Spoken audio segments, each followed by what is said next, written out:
Buongiorno, ben ritrovati, siamo in diretta come tutti i giorni, tanta la cronaca, andremo fra pochissimo a Sottomarina di Chioggia dove, lo ricordiamo, è avvenuta la tragedia, un'intera famiglia che è rimasta uccisa in un grave incendio dell'abitazione, e poi tanta cronaca anche da Padova e dal Trevigiano, però prima di tutto questo il sondaggio che vogliamo proporvi noi oggi, che riguarda le polemiche attorno all'istituto comprensivo di Pioltello nel Milanese, che ha deciso di sospendere le lezioni per la fine del Ramadan il 10 aprile prossimo, mentre la politica si divide parrocchia e diocesi stanno con la dirigenza scolastica. È il primo caso in Italia. Dunque noi vi stiamo chiedendo questo: scuola chiusa per Ramadan, ma è giusto? Se volete rispondere sì, in verde lo vedete 0422 1626 691. Se invece non siete d'accordo, quindi in rosso, volete rispondere no, 0422 1626 690. L'esito di questo sondaggio nel corso della nostra trasmissione di questa sera a Ring. Ovviamente potete iniziare a votare già da ora.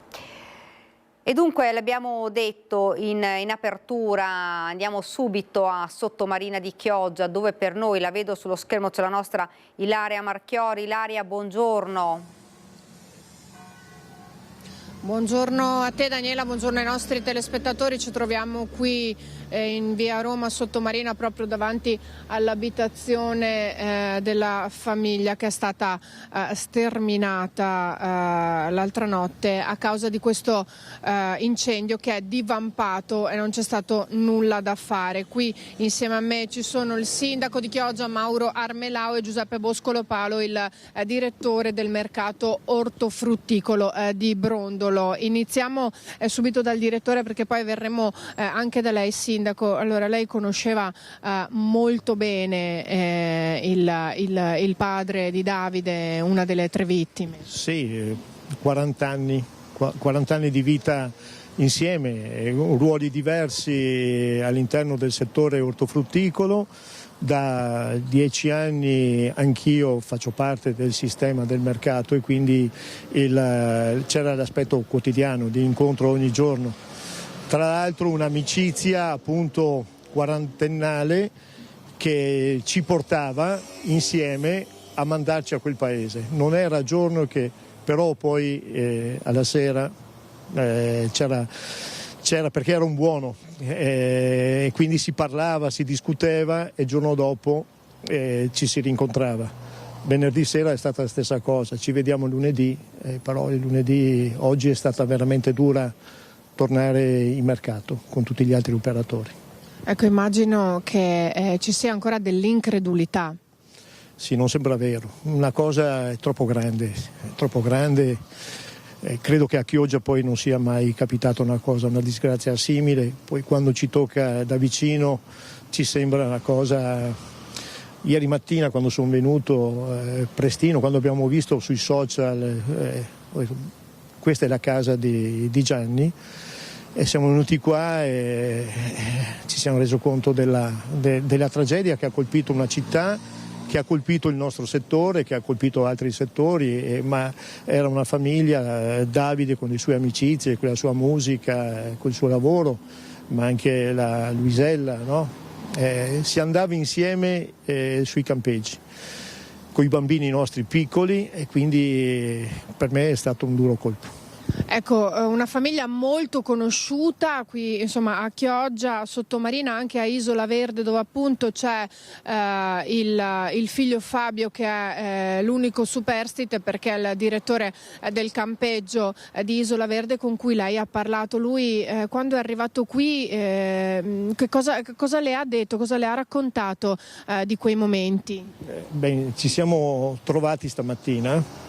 È venuto in mercato anche a esprimere un suo desiderio, che poi con il sindaco vedremo di riuscire a dare una mano a questo desiderio, che vorrebbe che il funerale avvenisse all'interno del mercato.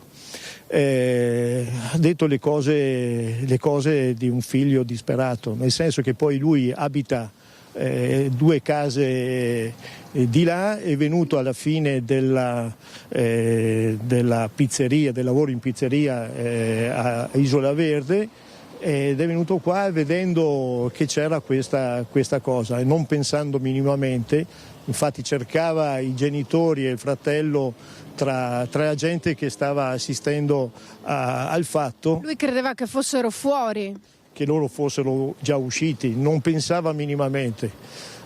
Ha detto ma sanno cosa fare in caso di incendio, ecco la banalità anche di un approccio, si mettono dentro la vasca da bagno, poi ha detto ma la vasca da bagno l'abbiamo tolta e quindi... Grazie Giuseppe, come potete immaginare è un momento difficile per tutti qui in paese, sapete che la comunità di Chioggia Sottomarina è molto unita, Sindaco, sono veramente ore e giornate difficili.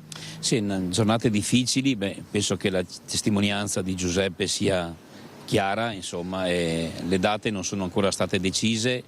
So che anche i vigili del fuoco stanno attendendo di poter avere la possibilità di fare anche un ennesimo sopralluogo per capire anche le cause di questo incendio e poi proclameremo il lutto cittadino, come ho avuto già modo di dire ieri, nella giornata ovviamente del funerale, quindi bandiere a mezz'asta e poi massima partecipazione. Ho saputo appunto tramite Giuseppe che il figlio Fabio ha espresso il desiderio di fare i funerali al mercato orticolo, anche perché qui ci sono 3 persone, quindi tanti giovani che verranno per Davide, tanti ortolani che verranno per Gianni, tante donne che verranno anche per Luisella e quindi le persone saranno sicuramente tante. Adesso io sentirò il vescovo di Chioggia, perché chiaramente la chiesa purtroppo non la gestisco io, nel senso che non posso decidere io per quello che sono ovviamente le cerimonie religiose e le celebrazioni, quindi sentiremo cosa mi dirà. Eventualmente credo che la chiesa sarà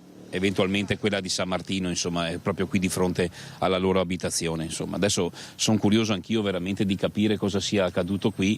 Ecco, perché infatti il sindaco inizialmente appunto vediamo che appunto si tratta di un'abitazione nuova, si pensa ad un possibile guasto dell'impianto elettrico, però ovviamente è tutto al vaglio anche dei tecnici, dei vigili del fuoco, di chi sta analizzando quanto accaduto. Esattamente, adesso i vigili del fuoco dovranno fare il loro e poi capire anche da dove sono partite, insomma, le fiamme. Ecco, ci sono dei segni dentro che si notano, insomma, che si noteranno dopo in fase di sopralluogo, insomma, anche proprio per capire, perché ripeto la casa è restaurata, è nuova, quindi avrà anche gli impianti tutti messi bene, quindi non si riesce veramente a capire cosa sia accaduto.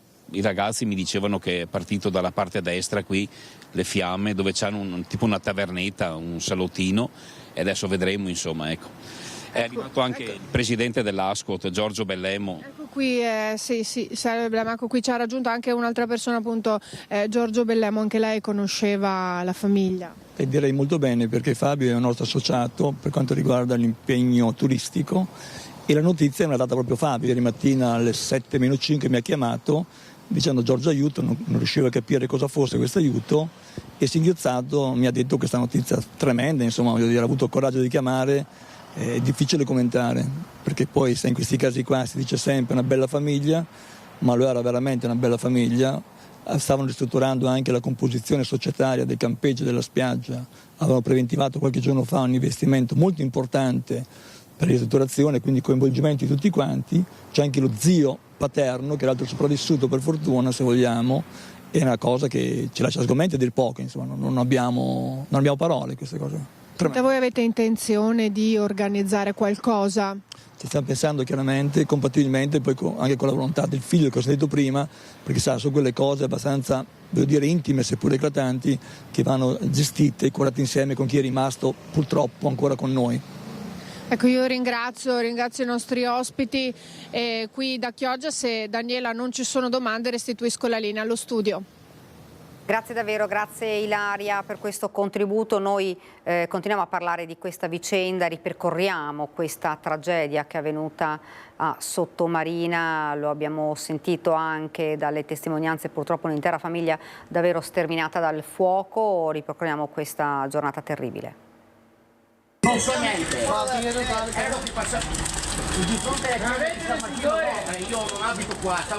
Ho visto del fumo fuoriuscire da quella finestra lì e da quel momento ho dato l'allarme subito alla piadeneria K2 qua di uscire tutti quanti perché c'era un incendio, ho evacuato la zona, ho messo in sicurezza il luogo, ho tolto tutte le moto da qua di fronte. 3 persone morte, una famiglia distrutta. È drammatico il bilancio dell'incendio scoppiato poco dopo la mezzanotte in una palazzina di via Roma Sottomarina, in cui hanno perso la vita Gianni Boscolo Scarmanati, di 64 anni, la moglie Luisella Veronese, di 59, e il figlio Davide, di 27.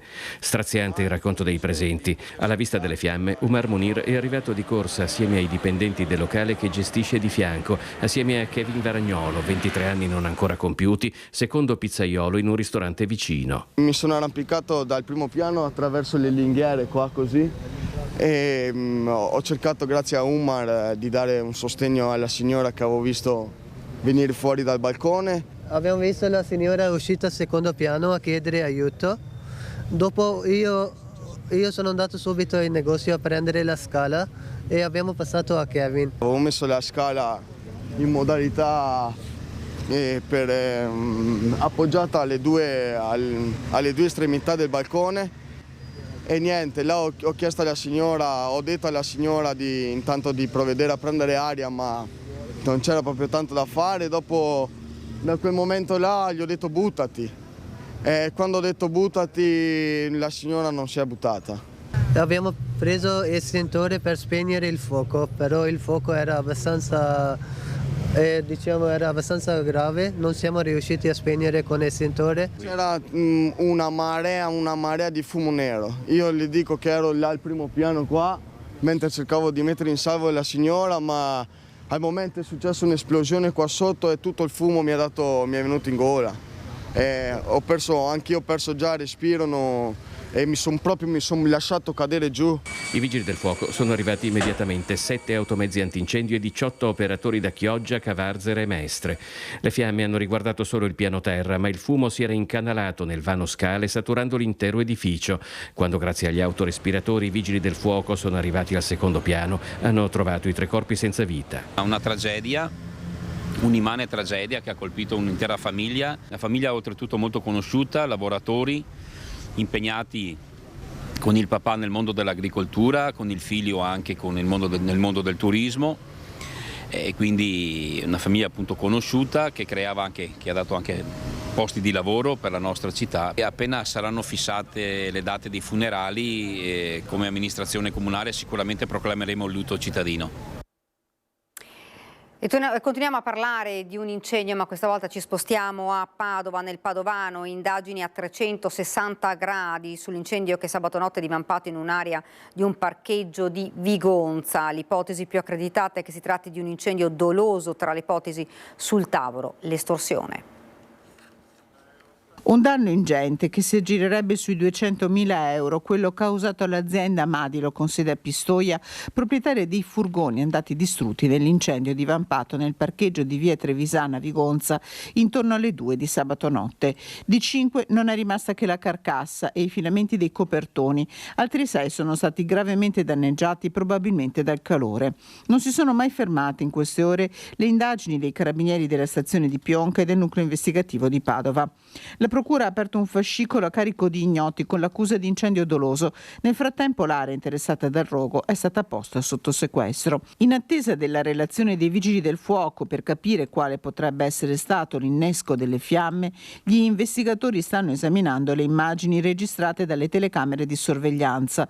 Nell'area i confini con il vicino comune di Cadoneghe sono posizionati i varchi. Un incendio che ha interessato solo la zona della ditta toscana del parcheggio, di proprietà di una società immobiliare utilizzato da diverse aziende di trasporti. L'azienda Madilo a Vigonza lavora anche per Amazon, che proprio nelle vicinanze ha uno dei suoi centri logistici. Estorsione, un atto politico, la vendetta di un ex dipendente o la ritorsione per i rumori dei mezzi di trasporto che si muovono a ogni ora del giorno o della notte. I carabinieri in queste ore hanno sentito anche il proprietario dell'azienda. Le piste per il momento restano tutte aperte. Continuiamo con la cronaca. All'indomani del salvataggio dello speleologo estratto da una grotta di Monte di Malo scoppiano le polemiche. Il luogo era già ritenuto pericoloso, come ci spiega il sindaco Moses Quarzon. Sul posto per noi il nostro Daniele Garbin e Simone Squarcina. Daniele, buongiorno. Sì, grazie Daniela, buongiorno a te, buongiorno a tutti i telespettatori. Proprio siamo nella sala di consigliare di Monte di Malo, con me il sindaco Moses Quarzon. Buongiorno a tutti, salve. Parliamo proprio di una tragedia fortunatamente scampata. Nel fine settimana c'è stata una complessa operazione proprio di soccorso, sono state coordinate diverse squadre provenienti anche fuori regione per riuscire a dare assistenza a questo speleologo, a questa persona comunque esperta che faceva parte di un gruppetto di colleghi che si sono avventurati nella grotta della Pisottella sul Monte Faedo. Fortunatamente alla sera si è riusciti anche a portare in sicurezza e soccorso. Come sta innanzitutto lo speleologo? Sì, allora c'è stato un problema, 4 praticamente speleologi sono rimasti all'interno di questa grotta e uno di questi è stato ferito. Fortunatamente alla fine di tutto si è rivelato essere praticamente delle ferite meno gravi del previsto ed è uscito anche aiutandosi da questa grotta nella tarda serata verso mezzanotte. Ecco, diciamo proprio che questa, insomma, il sospiro di sollievo ci sta e ovviamente anche la soddisfazione di aver visto in caso di emergenza vedere una macchina dei soccorsi che funziona, vero Sindaco? Sì, fortunatamente è andato tutto bene, alla fine non ci sono stati gravi problemi, il ferito è ancora sotto osservazione, comunque sta bene. Abbiamo visto uno spiegamento di forza veramente importante con i vigili del fuoco, con gli Speleo Sub, con i carabinieri che hanno dato una grossa mano e anche per questo ringrazio la nostra protezione civile Pasubio Alto Vicentino per essersi attivati immediatamente ed aver fornito tutta l'attrezzatura necessaria per eventualmente estendere anche oltre alla serata quello che potevano essere appunto le assistenze con brandine, con delle tende, con dei generatori elettrici e quant'altro per riuscire proprio a supportare le squadre che dovevano essere in azione. Certo, ecco, allora con la tragedia scampata alle spalle è il momento adesso di fare un po' di considerazioni. Ecco, una di queste è proprio sulla pericolosità. Questa grotta era risaputa insomma essere pericolosa, soprattutto anche per i non esperti, figuriamoci per gli esperti come in questo caso era una grata a protezione proprio che conferma la pericolosità del posto. Sì, la grotta è molto particolare, è molto problematica perché ha molti cunicoli ed è sostanzialmente soggetta anche ad allagamenti, dunque ci sono delle parti molto difficili da cui accedere ed è problematica anche per le persone esperte come gli speleo. Le condizioni meteo inoltre nelle ultime settimane hanno aggravato un po' la situazione perché anche nel nostro territorio si sono verificati vari distacchi e uno di questi proprio è interessato l'infortunato. Dunque è necessaria la massima prudenza, la massima attenzione perché anche chi è esperto può incorrere magari in una sottovalutazione di quelli che sono i rischi dati dalle peculiarità della grotta. Ecco, allora parliamo di questo perché anche in prossimità adesso del weekend di Pasqua questa è una zona molto sfruttata non solo dagli esperti ma anche da altre persone, anche gli avventori nel fine settimana. Quindi la necessità di fare un appello, vero Sindaco, anche per altri posti, per esempio parliamo del Busto della Rana, un altro posto frequentato proprio per le sue caratteristiche. Sì, esatto, ci aspettiamo come sempre molte presenze nel nostro territorio, sia nella nostra sviluppata rete sentieristica e anche nel Busto della Rana.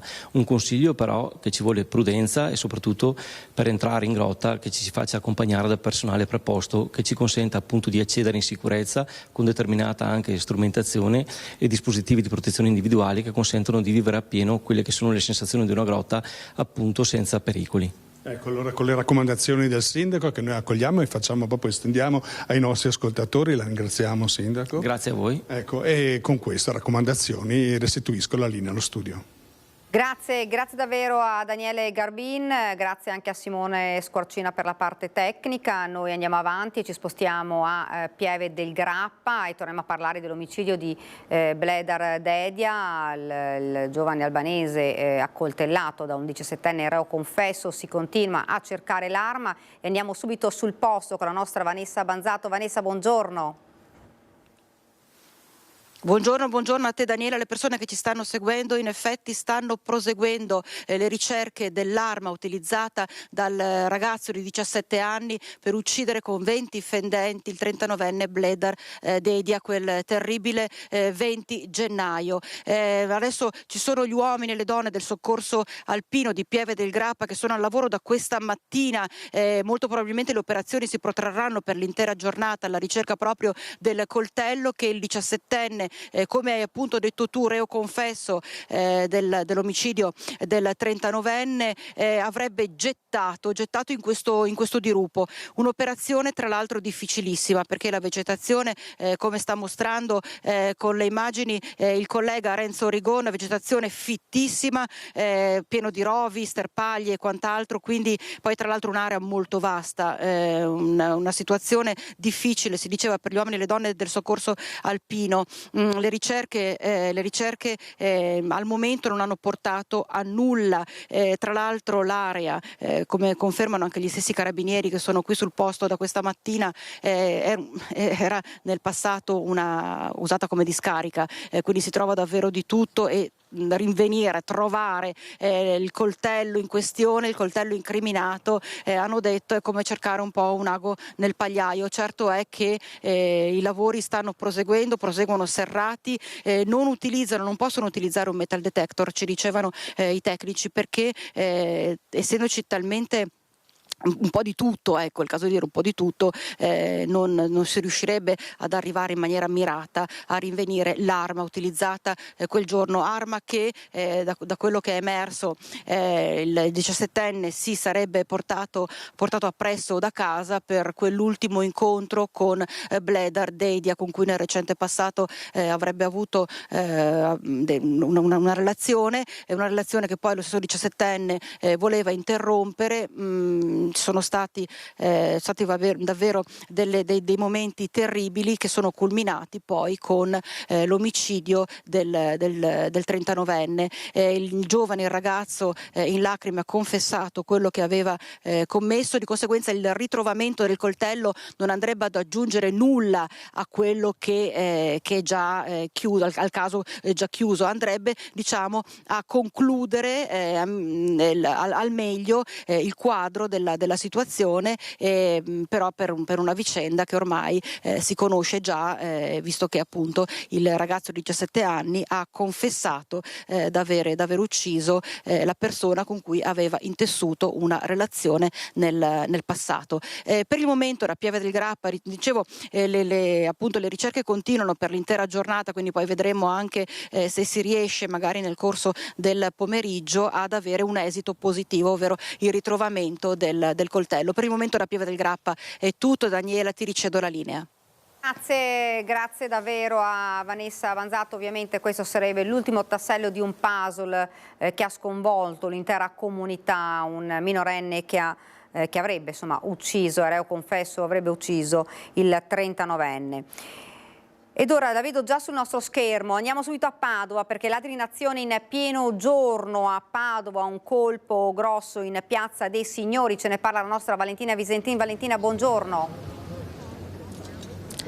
Buongiorno Daniele, infatti ci troviamo proprio in Piazza dei Signori dove sabato mattina durante l'ora del mercato, quindi con la piazza affollatissima di bancarelle e di persone, i ladri sono entrati in azione in un condominio, in un appartamento che si affaccia sulla piazza e hanno fatto razzia mettendolo a soqquadro e rubando oltre 60.000 euro di gioielli e contanti. Un furto compiuto in pochi minuti, visto che la proprietaria di casa è uscita intorno alle 9:30 e quando è rientrata alle 11 ha trovato l'appartamento completamente svaligiato. Pare che i ladri siano stati anche visti da una testimone, una vicina di casa, che ha incrociato delle persone scendere le scale con delle borse, ma quello che fa impressione è che il furto è avvenuto proprio in pieno giorno e in un momento molto affollato della piazza, e non è è una cosa rara che si vedano furti così commessi in centro a Padova, anche se siamo in Piazza dei Signori e nella vicina Piazza Duomo la cronaca a volte ci ha raccontato di episodi di baby gang, una questione che riapre appunto il tema della sicurezza in città. Lo chiediamo alla consigliera comunale della Lega, Eleonora Mosco. Sì, intanto un messaggio di vicinanza ai due coniugi che sono stati così violati brutalmente nella loro intimità. Il problema sicurezza è un problema di cui oggi bisogna prenderne consapevolezza, e lo dico anche all'amministrazione comunale, che fa più da negazionista del problema che un risolutore dello stesso. Io penso che ci siano tanti provvedimenti da intraprendere, perché non è più una questione di percezione, e i fatti lo raccontano. Anche i furti che eravamo abituati a sentirli raccontare di notte o di sera tarda, oggi sono fenomeni non solo crescenti e preoccupanti, ma che avvengono anche in pieno giorno. Oggi ci troviamo in un quadrante che quindi non solo ha questi fenomeni di microcriminalità, ma c'è anche un problema di spaccio che è sempre più emergente, poi anche il fenomeno delle baby gang che proprio qui a due passi ci ha purtroppo desta tutt'oggi grande preoccupazione, perché sono sempre più quotidiani questi episodi di minorenni. Ecco, come opposizione in Consiglio Comunale, per quanto riguarda Piazza dei Signori, vi occupate anche della questione della movida, anche dal punto di vista della sicurezza. Sì, noi pensiamo che in questa piazza, in alcune fasce orarie, ci sia più una mala movida, soprattutto quando questi episodi si trascinano da luna di notte al piena mattina, dove ci sono fenomeni di spaccio di droga consistente, e anche uno stato di ebbrezza dovuto alla permanenza di persone in uno stato fuori controllo, e dove molto spesso anche le aree private, come le porte di casa, diventano inaccessibili dagli stessi residenti, perché sono occupate dagli spacciatori, oltre che dall'urina e vomito che vengono lasciati. Quindi come Lega abbiamo fatto delle proposte di buon senso, che sono principalmente la dotazione e l'apertura anche dei bagni chimici qui in piazza, così come anche in piazza Capitaniato, che molto spesso hanno urinatoio a cielo aperto, e quindi il bagno chimico può rappresentare una piccola soluzione, ma è importante per tutti. Ringraziamo la consigliera Mosco. Da Padova è tutto, linea allo studio.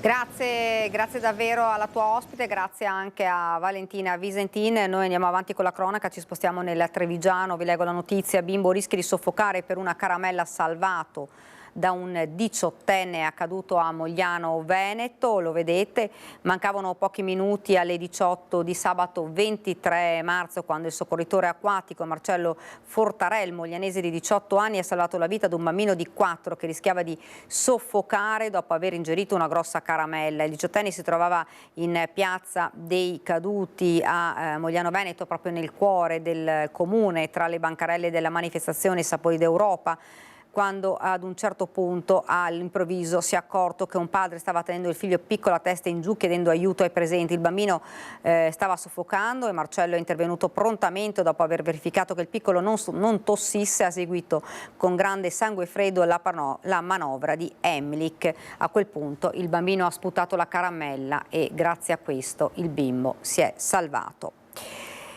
Ed ora ci spostiamo sempre per la cronaca nel Bellunese. Libertà vigilata da oggi per Angelica Utter. Sono scaduti i termini di carcerazione preventiva per la 33enne tedesca accusata del triplice omicidio stradale di Marco e Mattia Antoniello e Maria Grazia Zuin. Era stata arrestata il 6 luglio dello scorso anno dopo l'investimento mortale dei 3 turisti veneziani a Santo Stefano di Cadore. Ha scontato oltre 8 mesi con 2 brevi parentesi all'ospedale civile di Venezia per l'interrogatorio di garanzia e un trattamento sanitario obbligatorio per l'aggressione a compagne di celle e agenti della polizia penitenziaria. Oltre non si può andare dopo l'incidente probatorio dello scorso 15 marzo del Tribunale di Belluno. Le indagini preliminari coordinate dal sostituto procuratore Simone Marcon sono ormai chiuse, con la conseguente richiesta di rinvio a giudizio. Angelica non tornerà a casa, avrà portato in una struttura per le cure della patologia psichiatrica molto grave che l'affligge. E continuiamo con la cronaca. Viaggiava con un coltello nello zaino e aveva iniziato a pedinare la ex in auto con il nuovo compagno, l'uomo arrestato dai carabinieri di Padova. Atti persecutori e porto ingiustificato d'armi o oggetti atti ad offendere. Con questa accusa i carabinieri di Padova hanno arrestato in flagranza un uomo di 49 anni residente in città. A far scattare l'allarme al 112 è stato il fidanzato dell'ex compagna che sabato, mentre si stava recando a pranzo dei genitori di lei, aveva notato l'auto dell'uomo inseguirli con fare minaccioso. I carabinieri a quel punto hanno raggiunto la coppia, riuscendo a fermare l'auto dell'ex in via Tartaglia. Il 49enne non è riuscito a spiegare il suo comportamento, né tantomeno perché nello zaino avesse con sé un coltello con una lama di 10 centimetri. Per il 49enne è scattato l'arresto in flagranza e adesso si trova agli arresti domiciliari. Ed ora nel Trevigiano, sempre per la cronaca, i carabinieri della compagnia di Conegliano sono intervenuti questa mattina presso il centro commerciale Conè, dove ignoti nella mattinata, anzi nella notte verso l'una, verosimilmente mediante l'effrazione di un lucernario, sono penetrati all'interno della struttura e in particolare in 2 negozi Orafi. Il valore complessivo della merce sottratta è in via di quantificazione, ovviamente indagini in corso da parte dei militari dell'Arma di Conegliano. Ed ora ci fermiamo, qualche istante di pubblicità e poi torniamo nuovamente in studio, tanta ancora la cronaca e altri collegamenti.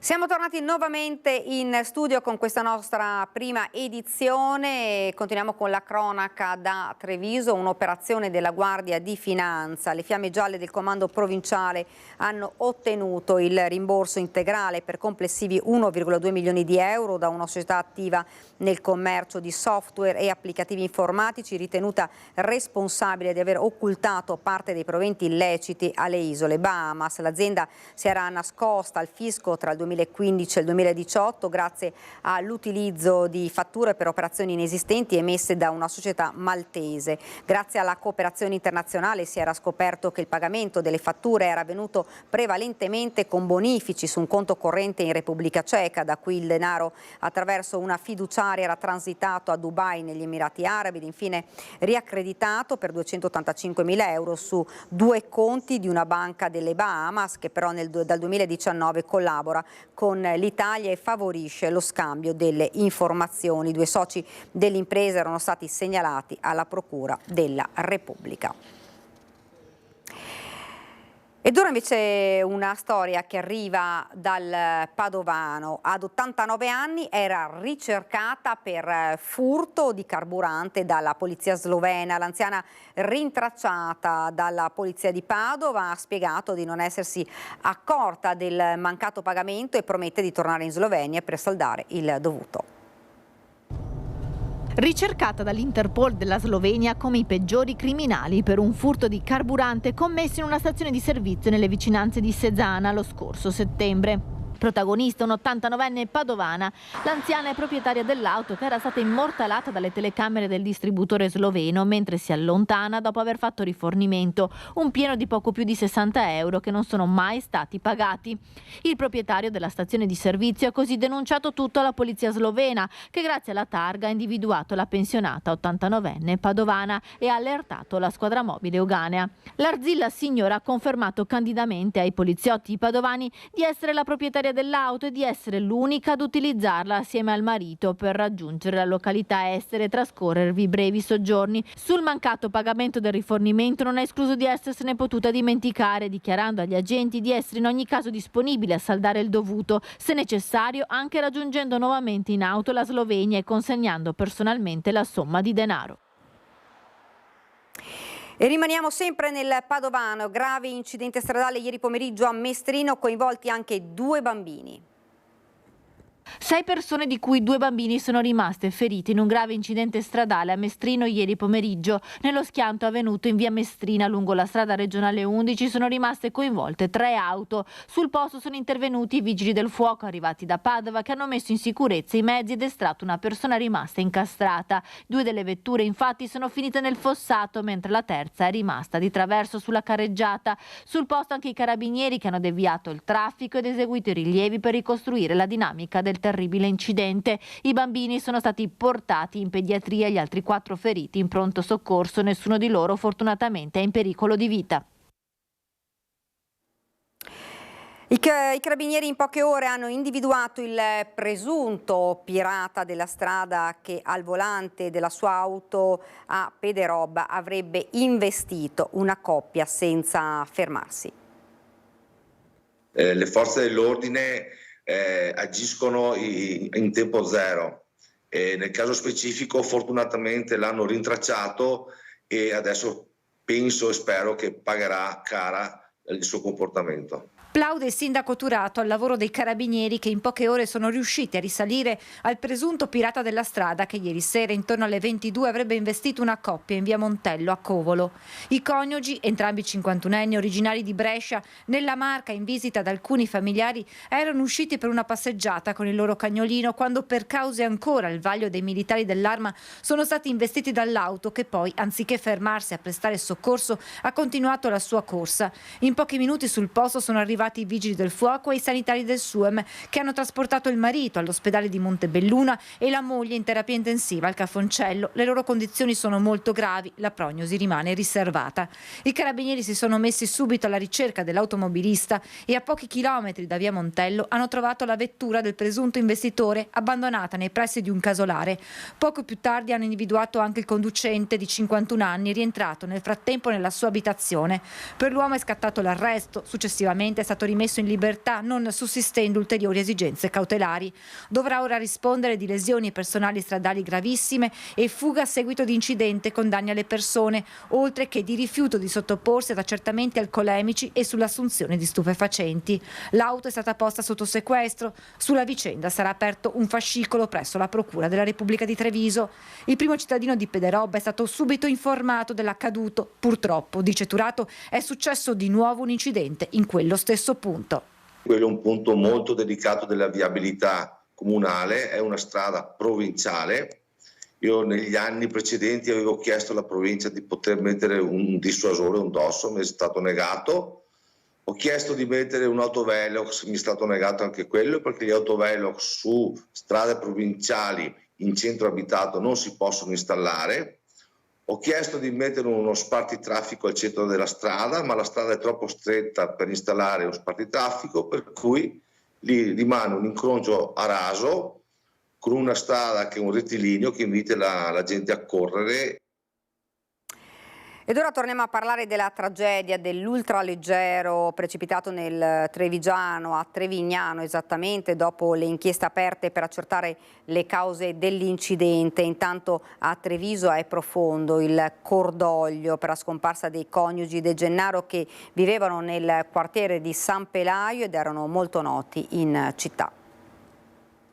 Saranno le 2 inchieste, una aperta dalla Procura di Treviso, l'altra dall'Ente Nazionale per l'Aviazione Civile, a chiarire le cause dell'incidente dell'ultraleggero nel quale hanno perso la vita Lanfranco De Gennaro, 71 anni, e la moglie Lucia Bucceri, 70 anni. Nei prossimi giorni verranno affidate le perizie sui resti del velivolo precipitato poco dopo il decollo dal campo di volo di Montebelluna e piombato a muso in giù nel giardino di un'abitazione in vicolo Alpini a Trevignano. L'ultraleggero era stato preso a noleggio da De Gennaro per recarsi con la moglie a Campoformido in Friuli perché il loro velivolo era in riparazione. Di sicuro De Gennaro era un pilota espertissimo, generale dell'aeronautica in pensione, una vita trascorsa nei cieli a pilotare aerei. Con la moglie Lucia, maestra e poetessa, abitavano a San Pelaio, a pochi passi dalla scuola elementare Bindoni, dove la donna ha insegnato per tanti anni a generazioni di bambini. E nel quartiere è grande lo shock per la tragedia. Il professor Giandomenico Mazzocato abita a fianco della villetta dei De Gennaro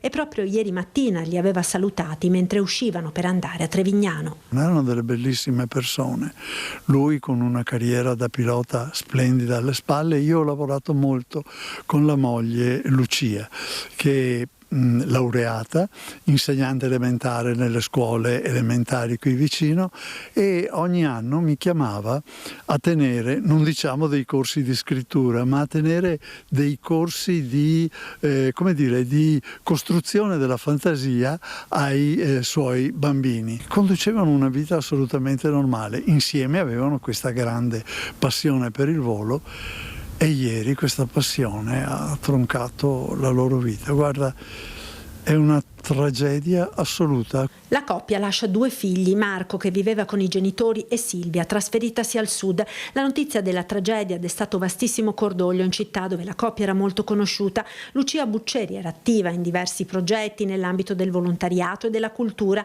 La ricorda l'ex assessora Letizia Ortica. Con Lucia abbiamo fatto diverse cose nel campo del volontariato e soprattutto nell'ambito della poesia, facendo dei corsi nelle scuole elementari per insegnare ai bambini a tirar fuori i loro sentimenti attraverso espressioni poetiche. E per noi è stata veramente non solo una soddisfazione e un grande successo per le famiglie e per i bambini stessi, ma anche una grande sorpresa. È stato veramente bello conoscerla e frequentarla e mi mancherà moltissimo. Ed ora invece andiamo a Trieste, il punto sulle indagini di polizia relative alle 2 risse scatenatesi nel pomeriggio di ieri in piazza Volontari Giuliani nel giardino pubblico de Tommasini, entrambi spazi molto frequentati da famiglie con bambini. Trieste sotto shock per la doppia rissa in poche ore di domenica pomeriggio in 2 luoghi di aggregazione per bambini e famiglie, piazza Volontari Giuliani e il giardino pubblico Muzio de Tommasini. Il giorno dopo, ecco i dettagli. Sarebbe una donna contesa fra 2 uomini il motivo della violenza, innescatasi alle 16:20 fra georgiani, tutti residenti in città, nello spazio adiacente al viale 20 settembre, con 2 dei protagonisti mano nella mano con dei bambini piccoli, anche quando sono iniziate a volare le bottigliate. Dopo la visione delle immagini delle telecamere di sorveglianza, la polizia ha accertato che almeno 4 uomini si sono scagliati contro un quinto, quello rimasto ferito ad una guancia da uno dei frammenti di vetro e assistito sul posto da personale del 118, anche se le persone coinvolte inizialmente potrebbero essere molte di più. Nel giardino pubblico di Via Giulia, letteralmente accerchiato da polizia e carabinieri attorno alle 18, entrambe le fazioni, che se ne sono date di santa ragione, sono di origine medio orientale. A quanto pare si tratta dell'ennesimo fatto violento innescatosi fra migranti afghani e pakistani che spesso per motivi etnici vengono alle mani. In questo caso, stando alle testimonianze, sono stati estratti diversi coltelli a serramanico e taglierini dai protagonisti dell'alterco, una decina accertata, ma probabilmente, almeno nel momento iniziale, quasi il doppio. Il clan aggredito però pare abbia reagito staccando dei grossi rami dagli alberi con cui hanno poi tentato di difendersi usandoli come bastoni. In entrambi i casi la polizia lavora incessantemente per identificare i responsabili, che saranno tutti oggetto di DASPO urbano, il provvedimento che, come riferisce la questura, è comminabile in questo tipo di situazioni, oltre alle eventuali denunce di parte. Ed ora andiamo invece a Treviso, dove è stato presentato il piano di restauro delle mura cittadine. La vedo già pronta sul nostro schermo la nostra Marta Marangon. Marta, buongiorno. Sì, buongiorno Daniela, a te, ai telespettatori che ci stanno seguendo da casa. Sì, siamo ai piedi delle mura di Treviso, all'altezza di Porta Fra Gioconto, dove è partito il cantiere pilota per il restauro delle mura cittadine. Un restauro che non è un semplice restauro, ma un progetto davvero estremamente ambizioso, realizzato con fondi del PNR di riqualificazione di gran parte muraria. Qui con me l'assessore ai lavori pubblici del comune di Treviso, Sandro Zampese. In cosa consiste, assessore, questo progetto? Innanzitutto cerchiamo di inquadrarlo. Noi abbiamo fatto un progetto generale di riqualificazione di tutta l'intera cinta muraria, ma anche del sistema bastionato di Treviso, cioè di tutta la fortezza di Treviso. Questo è l'elemento principale e unificante e bello del progetto. Un progetto che è stato realizzato allora nel primo di 500 da frate Giovanni Giocondo, era un architetto e ingegnere tra i più luminari dell'epoca, e poi proseguito da Bartolomeo Dalviano. Dopo i 20 anni dove Gentilini aveva fatto già importanti riqualificazioni, abbiamo fatto un progetto organico, complessivo, e in questo momento siamo qui nel tratto nord delle mura, nel cantiere pilota che è il cervello di tutta l'operazione, per verificare assieme, è un progetto che abbiamo fatto in collaborazione con la sovrintendenza, quindi con la sovrintendenza di Venezia, di verificare l'abaco dei materiali che siano conformi e siano quelli giusti per recuperare, ristrutturare e conservare, fare un restauro conservativo delle nostre mura. In questo momento, se noi vediamo, possiamo girarci un attimo.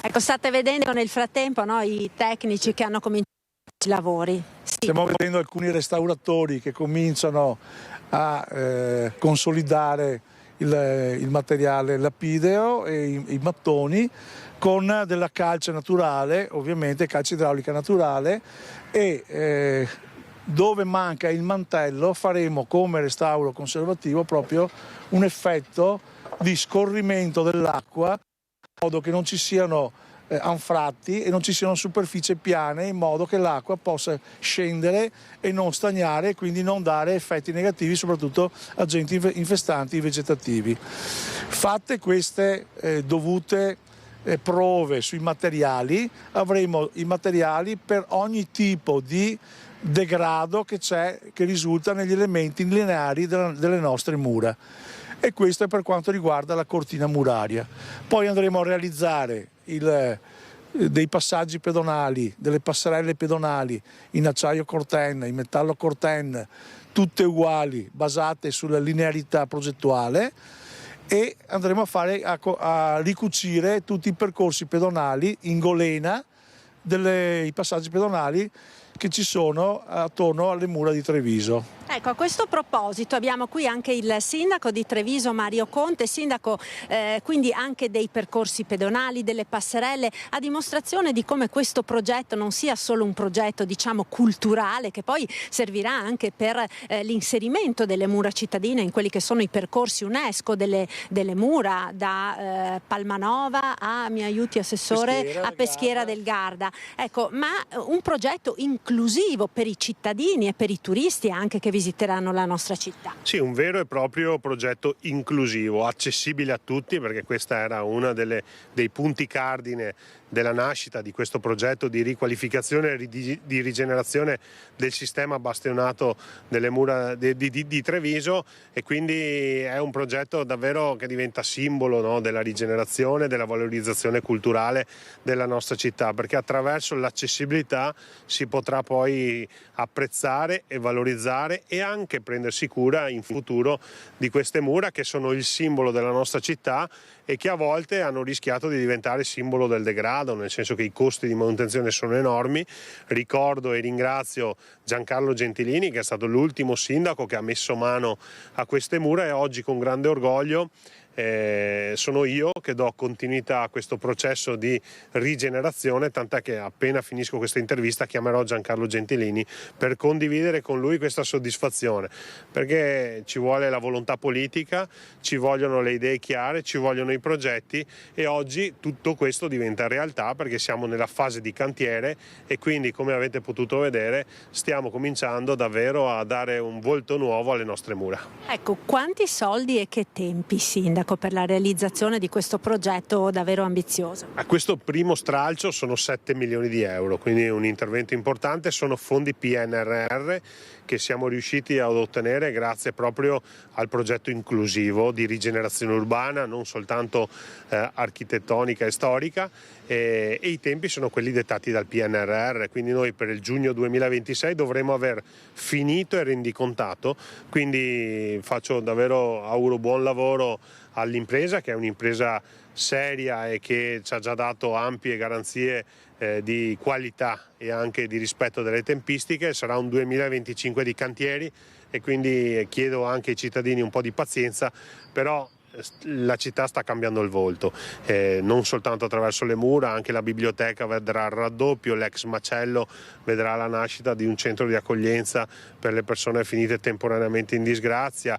la caserma Salsa è un grande intervento di rigenerazione urbana, il quartiere Saliberale, e tanti sono gli interventi che stanno caratterizzando i quartieri e la città. Quindi insomma ci aspetta un 2024 e 2025 di grandi opere per arrivare pronti con la rendicontazione rendicontazione del PNRR nel 2026. Grazie, allora io ringrazio il sindaco di Treviso e l'assessore ai lavori pubblici Zampese, restituisco la linea allo studio. Grazie davvero a Marta Marangon. Noi cambiamo completamente argomento perché parliamo di cani maltrattati, cani animali maltrattati o abbandonati. Fra l'altro ci stiamo avvicinando proprio all'estate, quindi insomma poi lanceremo l'appello e lo facciamo insieme all'ospite che ci ha raggiunto qua in studio, Valentina Perin dell'EMPA di Treviso. Buongiorno. Grazie Daniela, grazie. Prima di partire io vi farei vedere un servizio che arriva da Padova. È stato denunciato e rischia una pena da 4 mesi a 2 anni di carcere. L'agricoltore che a Lozzo a Testino ha colpito un cane a colpi di fucile uccidendolo. Aveva appena 1 anno il pastore australiano, morto dopo essere stato raggiunto da alcuni colpi di fucile, forse 5, in aperta campagna lungo l'argine del canale Bisatto a Lozzo a Testino. A registrare il video sono stati 2 cicloturisti che nel tardo pomeriggio di venerdì, dopo aver sentito alcuni spari provenire da un campo agricolo, si sono fermati notando quasi subito l'animale senza vita, come conferma Paolo Mocavero, portavoce di 100% Animalisti. Passavano queste persone, hanno visto sto qua dal trattore che ha preso il fucile e ha sparato a questo cane. E sono rimaste allucinate, hanno cominciato a riprendere, ovviamente il trattore dopo è andato via per gli affari suoi, questo è scappato via, dopo hanno avvertito la proprietaria del cane e sono arrivati prima i vigili, la polizia locale. E dopo praticamente sono arrivati i carabinieri che hanno sequestrato il fucile di questo tipo qui. Allertato il 112, i carabinieri forestali hanno raccolto alcune testimonianze e individuato il possibile autore, un agricoltore del posto. In casa sua i militari hanno sequestrato un fucile da caccia calibro 12. L'uomo, un 64enne, ha ammesso le sue responsabilità dicendo agli investigatori di aver scambiato l'animale per una nutria. L'agricoltore è stato denunciato e dovrà rispondere del reato di uccisione di animale. I resti del povero cane, amatissimo dalla sua proprietaria, sono attualmente in custodia presso l'ULSS 6. I veterinari hanno confermato la presenza di alcuni fori compatibili con l'utilizzo di un fucile da caccia calibro 12 e si attendono ora le decisioni dell'autorità giudiziaria. Contro quanto accaduto nei prossimi giorni, il movimento 100% Animalisti annuncia un sit-in di protesta.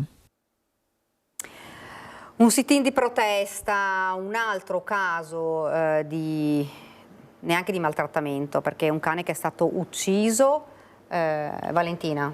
Beh, si vedeva che era una nutria, giusto? Quel cane era uguale, identica, una nutria. Io mi chiedo, una persona con un fucile in mano come possa fare una cosa del genere. Se scambia un cane, peraltro con le zampe bianche, per una nutria, viene da sé pensare alla pericolosità di questa persona con un fucile in mano. Ecco, fra l'altro, che fosse o meno stata una nutria, comunque certo, con un fucile in mano è comunque pericoloso, a prescindere da cosa volesse colpire. Certamente, certamente.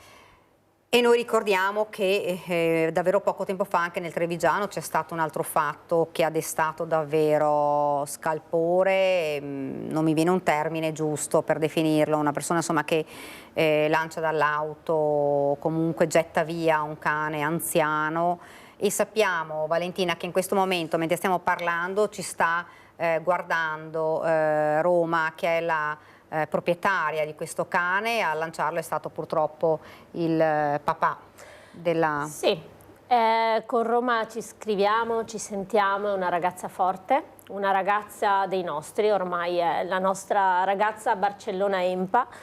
Siamo orgogliosi di lei e di ciò che ha fatto, della denuncia che ha portato avanti con molta tenacia. In questi giorni ho visto i video di piccolina felice con lei che scodinzolava nonostante avesse 17 anni, e è ancora più forte il pensare a lei ferma immobile mentre si lamenta. Diciamo che in tutta questa vicenda la cosa che proprio non riesco a capire è come si faccia a portare una creatura del genere, che è stata in casa tua per ben 18 anni, avvolta in un lenzuolo per un tot di chilometri, quindi non possiamo parlare di un gesto impulsivo, e lanciarla in una cava, in un posto dove a 3 minuti ci siamo noi, si sentono i cani, dalla cava si sentono i cani nostri. Questa intenzionalità è inaccettabile, è proprio inaccettabile, non è da considerare umana. Difficile poi insomma commentare un fatto come questo, perché quando si dice sì, il cane è un animale però che ti ha tenuto compagnia, che si è fidato e che ti ha dato molto, e poi insomma arrivare a tanto davvero incomprensibile, ma non mi verrebbe questo termine da dire, incomprensibile è la cosa più insomma gentile che si possa dire. E questa persona è stata denunciata? Questa persona è stata individuata subito e infatti possiamo ringraziare la caserma dei Carabinieri di Paese, perché si è mossa immediatamente, così come quando noi facciamo delle segnalazioni intervengono in modo rapido e assolutamente efficiente.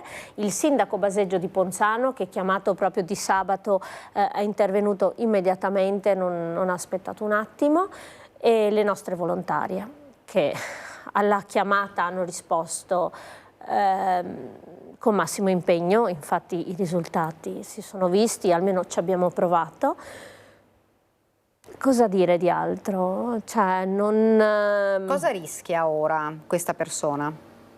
Allora, maltrattamento di animale e uccisione. Ora, in termini di legge, in anni, se fosse per me, sarebbero infiniti, perché una persona che agisce così agisce come modalità umana, non come modalità legata agli animali, è questo il problema. Ora stiamo aspettando la procura e comunque Roma ha identificato il padre successivamente rispetto ai carabinieri di Treviso, di Paese, che già il giorno prima avevano appunto confermato la denuncia. Lui si è giustificato come? Non si è giustificato. Non si è giustificato, tant'è che non ha mai detto fondamentalmente la verità, se non che la cagnolina era morta. Cioè lui dice di averla portata già alla morta? Sì. Fra l'altro, insomma, messa in una cava, comunque non Sì, giustifica il gesto. E con una persona che dopo 8 ore sente i lamenti.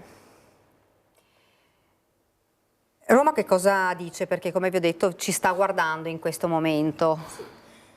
Beh, è una ragazza che sta soffrendo molto, però è una ragazza forte e poi a noi dalla sua parte, quindi. Noi abbiamo parlato di una legge che però regionale dovrebbe essere cambiata, Valentina, ne abbiamo parlato anche prima. Sì, ci sono depositate ben 2 leggi, la 348 portata avanti da PD e un'altra serie di partiti, e la 160 da Lega affini.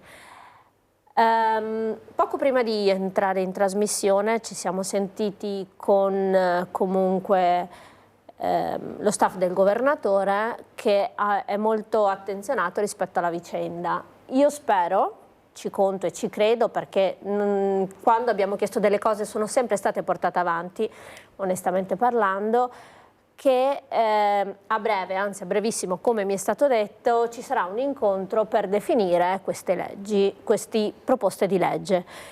Perché, Daniela, dal 2019 sono ferme lì. Io capisco che ci siano state tantissime cose, compreso il Covid in questo periodo, e assolutamente ce ne rendiamo conto, però non è che gli animali possono andare in regione, aprire i cassetti e dire ragazzi abbiamo diritti anche noi, giusto? Bisogna anche che fatti come questi portino ad una concretezza che io spero, auspico e ci credo possa avvenire a breve e a brevissimo. Come deve cambiare questa legge? Cos'è che chiedete? Noi chiediamo che una delle 2 proposte di legge attualmente ferme in Regione Veneto vengano approvate. Che cosa comporterebbe questo? Comporterebbe una serie di... L'ultima legge attualmente in vigore è del 93, quindi capite bene che dal 93 a oggi c'è un cambio generazionale di persone, di necessità e tutto. Ci sarebbero pene più aspre sicuramente per i maltrattamenti, ma soprattutto una serie di divieti rispetto all'utilizzo degli animali che oggi sono, per lo sentire comune, oramai assodati, no? per esempio non tenere un animale in vetrina, un cane in vetrina, ok? Cioè ormai se io penso che a Treviso c'è già una legge d'affezione sugli animali approvata recentemente che riguarda queste cose, non è pensabile che non ci sia come regione, no? E il sentire comune già approva queste cose, manca il passo successivo, manca l'ufficialità rispetto a tanti passaggi che questi animali devono avere formalmente, se no non si può parlare e non agire, no? Bisogna avere proprio questa... L'appello quindi al governatore Zaia. Certo, sì, ma per una strada comune ovviamente, per una strada comune perché vogliamo, lui è una persona molto sensibile da questo punto di vista, vogliamo trovare la quadra, no? Come si dice, perché una vicenda del genere non può rimanere inascoltata, non può rimanere, passare in silenzio, deve arrivare, come si dice, l'happy end in una situazione seppur molto triste, che rimane tragica. E forse Piccolina potrebbe aver, nella sfortuna, nella tragedia di quello che è accaduto, insomma, dare un po' una scossa e far approvare una almeno di queste due leggi che poi, insomma, regolarizzino e inaspriscano le pene per chi commette questi che sono veri e propri reati. Al canile di Ponzano, quanti animali avete? Al bellissimo canile di Ponzano. Abbiamo fortunatamente pochi cani, nel senso sempre meno, derivanti principalmente da situazioni di o disagio sociale o problematiche familiari gravi, per cui grazie al nostro lavoro, grazie al continuo dialogo con i comuni, vengono accolti da noi per trovare una nuova famiglia. È bello vedere i volontari, è bello vedere un sacco di educatori che vengono lì per aiutare questi animali a avere un nuovo percorso di vita, un nuovo percorso in famiglia. È bello aiutare delle persone che sono in difficoltà, sempre di più ci sono anziani. Ecco, è diciamo il tema che oggi mi accuora di più, no? Anziani che non hanno una famiglia alle spalle, o molto spesso la famiglia non può occuparsi del cane, non può, non vuole, e si affidano a noi. Abbiamo anziani a cui mandiamo le foto del cane, loro sono in casa di riposo e sono felici che comunque viene coccolato, seguito, spazzolato e tutto quello che... Quindi anziani che vi affidano il cane, perché magari si trovano in situazioni come la casa di riposo dove ovviamente non è... E ce ne sono tanti, sempre di più. Sì. Oggi come oggi diciamo che le problematiche non sono più gli abbandoni, perché fortunatamente nel nostro territorio c'è stato un gran lavoro di controllo, microcipatura, è un bel lavoro serrato. Anche noi stessi quando affidiamo un cane ovviamente lo diamo microcipato, sterilizzato, eccetera. Ma le problematiche sociali sono sempre di più persone che si trasferiscono all'estero, persone che purtroppo sono sole e devono o andare a coabitare con altre o proprio... Quindi voi fate anche un servizio insomma a favore proprio di questi anziani, perché poi la separazione tra un anziano e il proprio cane, lo sappiamo, è una separazione dolorosa perché tengono compagnia, perché sono abituati ad averlo intorno, quindi e voi gli mandate le foto? Sì, cerchiamo un po' di fargli vedere che già la loro solitudine, perché poi si trovano anche senza l'animale, quindi soli, ancora di più, in un certo senso viene colmata dalla felicità di vedere che comunque il loro amico di una vita, perché più delle volte non sono comunque cani giovani, no? Sono cani un po' anziani, sono accuditi e seguiti. Poi un piccolo aneddoto, d'inverno che gli mettiamo i cappottini, gli mandiamo le foto con i cappottini, insomma un pochettino si tirano su, come vogliamo dire, no? E quanti cani ci sono adesso? Quanti animali avete? Un'ottantina. Ancora tanti però? Beh, in realtà rispetto alla popolazione che copriamo no, non sono tanti, perché comunque copriamo tantissimi cittadini, sono oltre 700.000, quindi non sono molti, no. Ci sono anche cani giovani, cani magari per chi è in ascolto e volesse prendersi cura veramente, perché poi noi chiediamo, lanciamo gli appelli di prendere un cane che si trova in canile e che ha bisogno di essere adottato, per chi però ha la responsabilità di sapere che poi un cane, un animale, un gatto, un qualsiasi tipo di animale è un impegno che si deve rispettare, non è che dopo ci si stanca e si dice no vabbè, mi sono stancato, lo getto in cava. Ma infatti mi collego a te per dire che oggi abbiamo tantissimi molossi in canile, pitbull o rottweiler, perché? Perché chi l'ha preso da cucciolo per la moda del molosso poi non ha più saputo gestirlo a un certo punto, non ha saputo educarlo, gestirlo e quindi diventa un problema. E dove finiscono questi cani che poi comunque hanno una certa forza e richiedono una certa educazione, un certo criterio nella detenzione? Finiscono in canile. Perché comunque anche per la sicurezza pubblica bisogna fare un percorso di un certo tipo.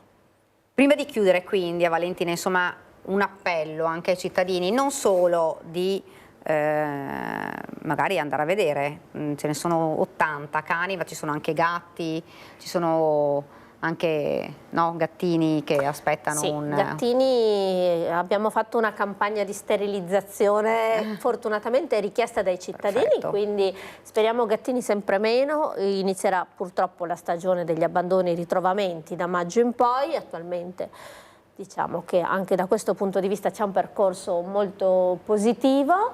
Cani sì, soprattutto quei cani che magari non sono bellissimi, ma sono tanto bravi, simpatici, tutti i nostri cani vanno al guinzaglio, sono perfetti in famiglia. Poi abbiamo anche dei professionisti che ovviamente affiancano nel percorso di educazione e di adozione. Certo. Ecco, e insomma l'appello è quello per chi invece decide di prendere magari un cane, di acquistare un cane, insomma di farlo con coscienza, Valentina, proprio per evitare poi quello che hai detto tu adesso. Allora, noi non siamo contrari a chi decide di acquistare un cane di razza, ovviamente, però alla consapevolezza sì. Che significa? Vai a vedere come sono detenuti i genitori, prenditi il tempo di controllare come vengono gestiti gli animali, perché comunque acquistare un cane che proviene da una situazione di maltrattamento, esempio quelle cucciolate che arrivano dall'est, non sai dove siano i genitori, è comunque un dar forza a questo mercato che è osceno, oltre che tutte le problematiche che poi i cani possono avere, perché comunque problematiche comportamentali, sanitarie, eccetera, eccetera. Valentina, io ti ringrazio davvero per essere stata con noi. Io quindi do la pubblicità perché subito dopo parleremo anche di sicurezza proprio di tema della sicurezza nei comuni, quindi pubblicità. Ringrazio Valentina per essere stata con noi. Grazie a te. Pubblicità. Siamo tornati nuovamente in studio per l'ultima parte di questa nostra prima edizione, parliamo di sicurezza, l'abbiamo anticipato prima, lo facciamo con l'assessore Giuseppe Mestrinera, assessore alla sicurezza del Comune di Spresiano, buongiorno. Buongiorno Daniela, buongiorno a tutti i telespettatori di Antenna 3. Dunque, sicurezza, una priorità un po' per tutti i comuni ovviamente e anche da voi insomma è stato rafforzato tutto il sistema di videosorveglianza. Certamente sì, penso questa sia una priorità un po' per tutti i comuni come hai bene detto te. Noi come Spresiano ci stiamo attivando mettendo in campo tutte quelle risorse che sono necessarie per garantire ai nostri cittadini il più alto livello di sicurezza possibile e in varie modalità.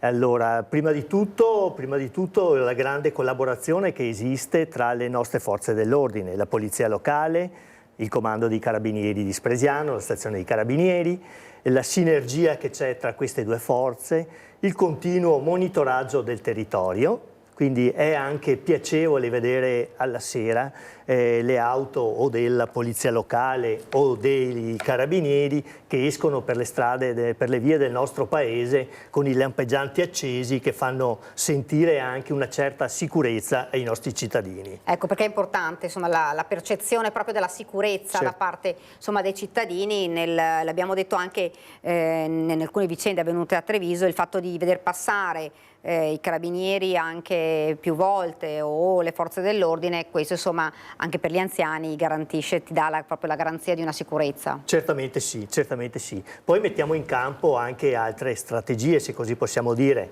Abbiamo fatto negli anni scorsi, lo faremo anche quest'anno, delle giornate informative verso tutti i nostri cittadini, in modo particolare verso quelle fasce che riteniamo quelle che possono essere le più fragili.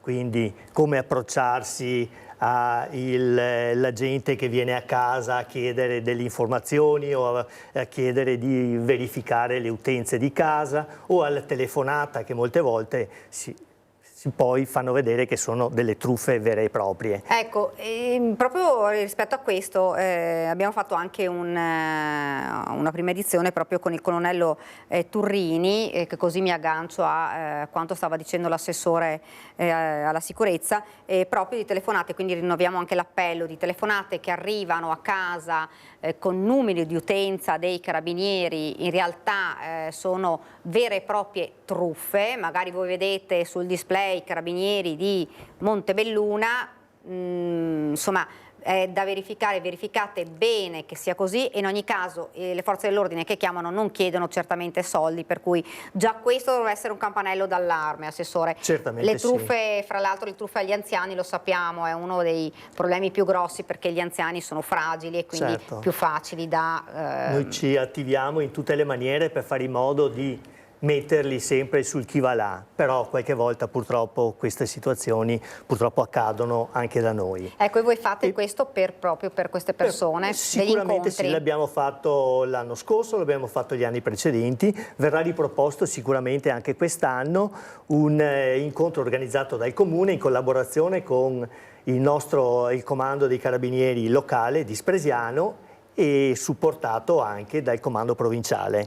Quindi giornate informative nel quale i cittadini si confrontano, possono esplicitamente dire quali sono le problematiche, cosa riscontrano, e quindi è un modo anche per tenere sempre alta il livello di attenzione. Come rispondono gli anziani a questi incontri? Gli anziani, almeno quelli che partecipano, sono molto attivi, fanno anche delle domande anche a tema veramente, però poi sappiamo sempre che nel momento in cui ricevi la telefonata o arriva quella persona che si spaccia per un agente di una o dell'altra utenze, è molto difficile fare in modo che non entrino a casa, bisogna lavorarci in questo. Ecco, insomma l'appello è quello: quando vi arrivano a casa, ricordiamo più volte, l'abbiamo detto tantissime volte, non chiedono soldi né il comune né gli enti, men che meno le forze dell'ordine, insomma.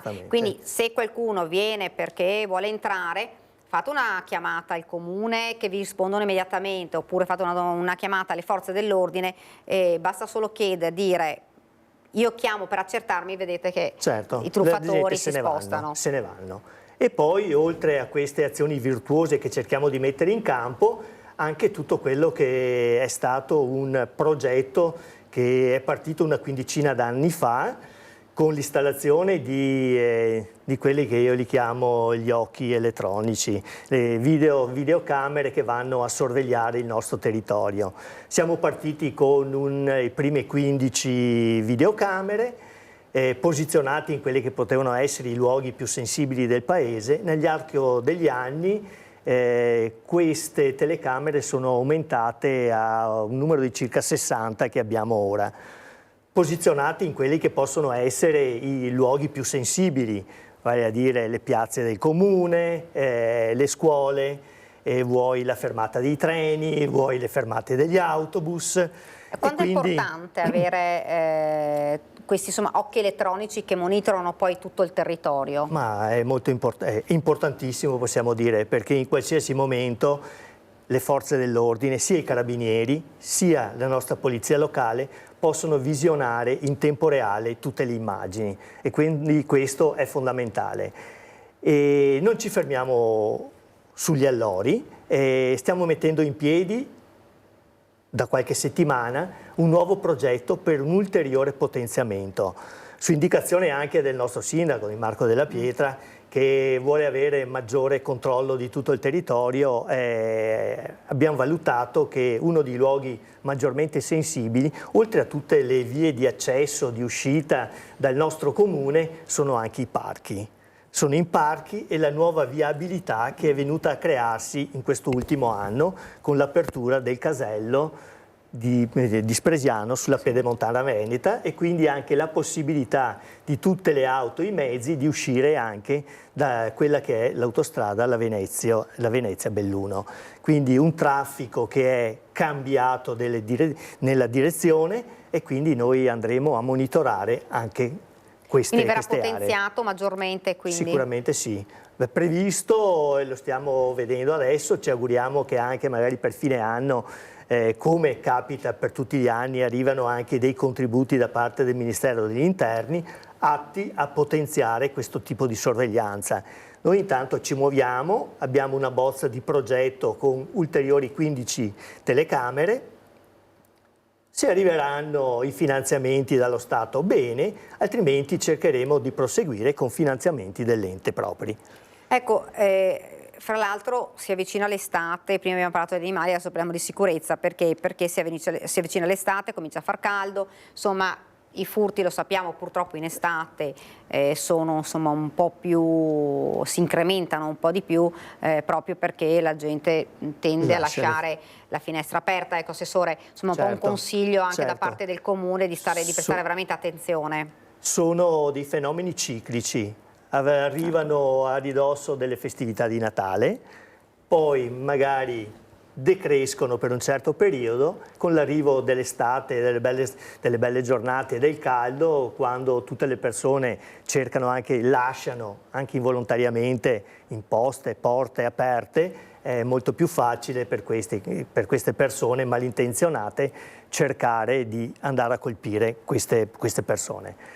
Quindi noi l'augurio e il messaggio che vogliamo lanciare è prestare sempre la massima attenzione, avvisare in qualsiasi momento e le forze dell'ordine, i carabinieri in primis, la polizia locale, gli amministratori, perché anche gli amministratori possono fare la loro parte mettendo in avvisaglia quelle che sono poi le forze deputate a fare questo.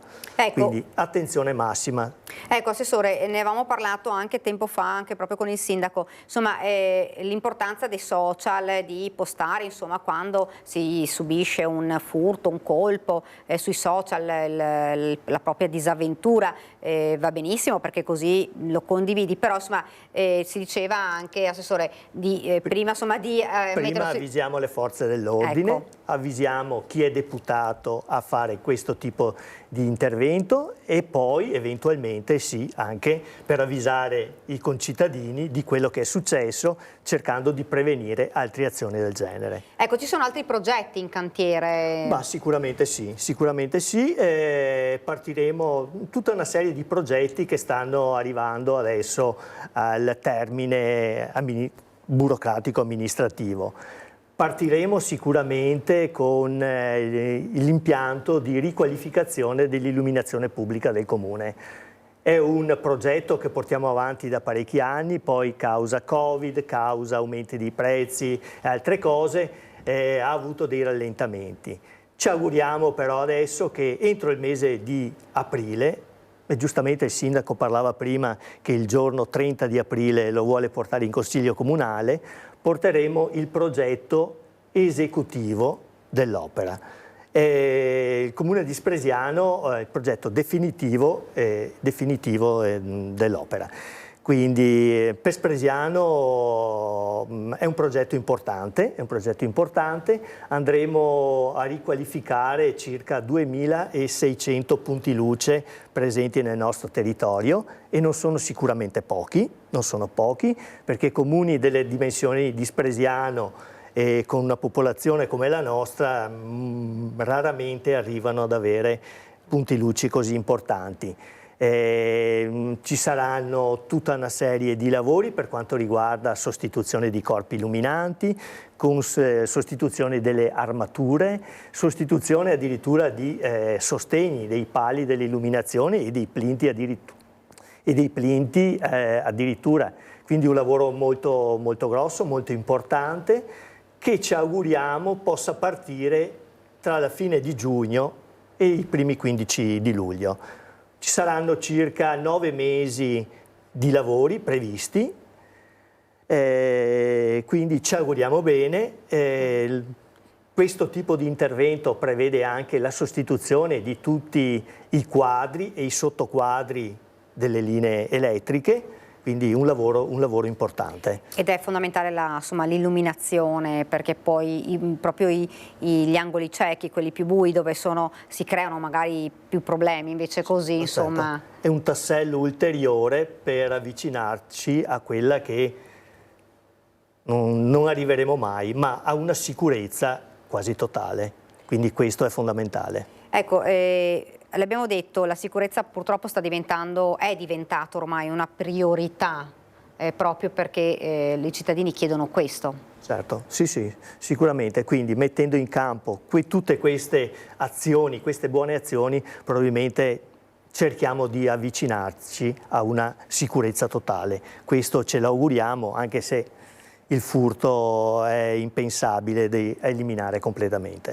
Ecco, vorrei tornare a fare un passo indietro e tornare a questi incontri, perché poi questi incontri per gli anziani, ma non solo per gli anziani, proprio per i cittadini, sono fondamentali, con le forze dell'ordine, con il comune, perché insomma di tecniche, l'abbiamo visto, di truffe ce ne sono davvero più svariate, sono sempre più ingegnosi i truffatori purtroppo.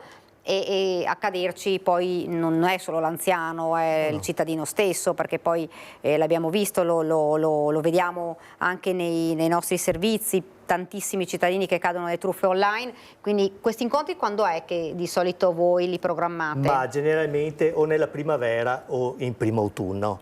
L'anno scorso era stato fatto nel mese di maggio, se non erro, prevediamo adesso di farne uno anche a settembre, quindi verrà pubblicizzato a tutti i cittadini, soprattutto, come dicevo prima, a quelle che sono le fasce più fragili e più deboli, però tutti i cittadini possono partecipare e anzi ben venga che siano... Ecco, l'invito è questo, Assessore.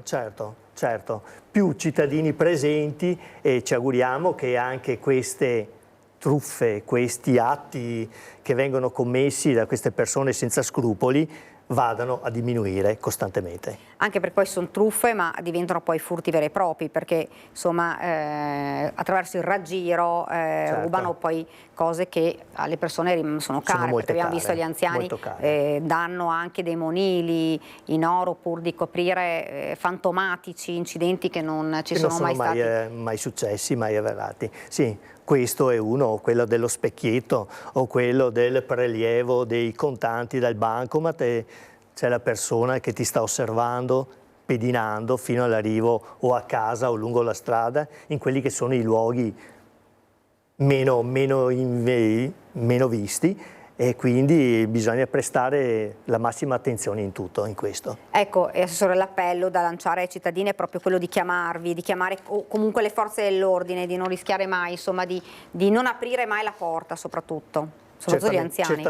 Certamente sì. Avvisate in primo luogo le forze deputate a fare questo, vale a dire carabinieri, polizia locale, però non disdegnate di chiamare, sollevare il telefono e chiamare anche l'amministratore di turno, perché anche la presenza di questo amministratore può in qualche maniera essere utile per evitare situazioni del genere.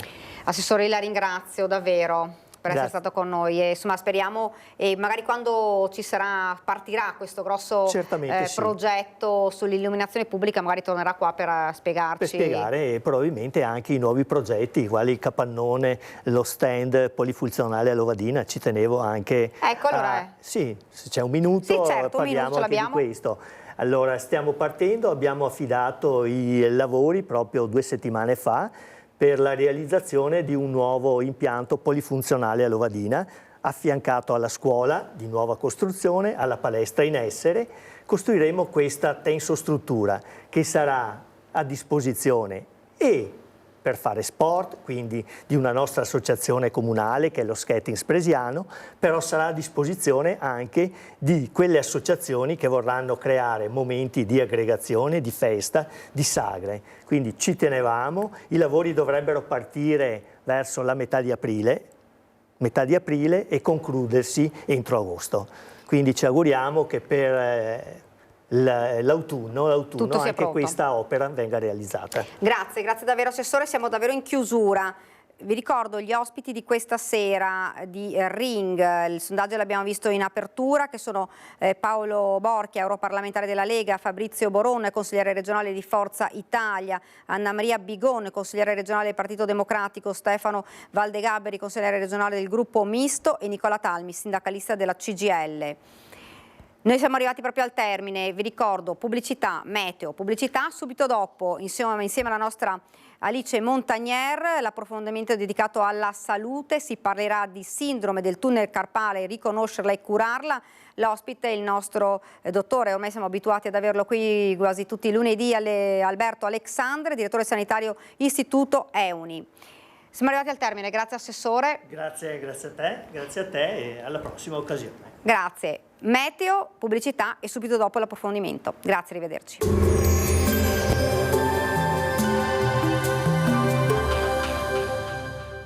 Tremonti, impianti professionali per saldatura e taglio, riparazioni, taratura e calibrazione impianti a Montebelluna.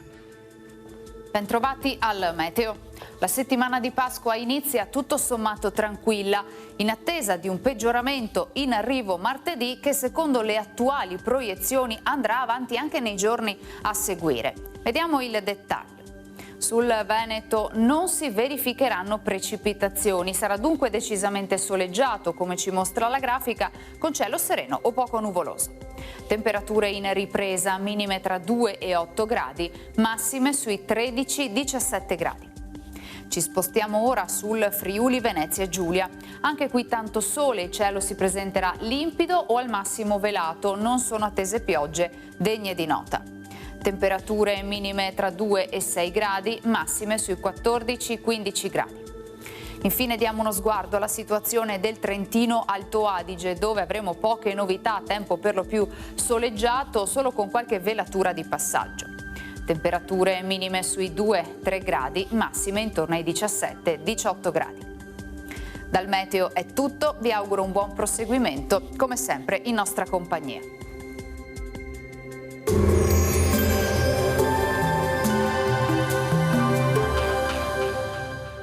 Tremonti, impianti professionali per saldatura e taglio, riparazioni, taratura e calibrazione impianti a Montebelluna.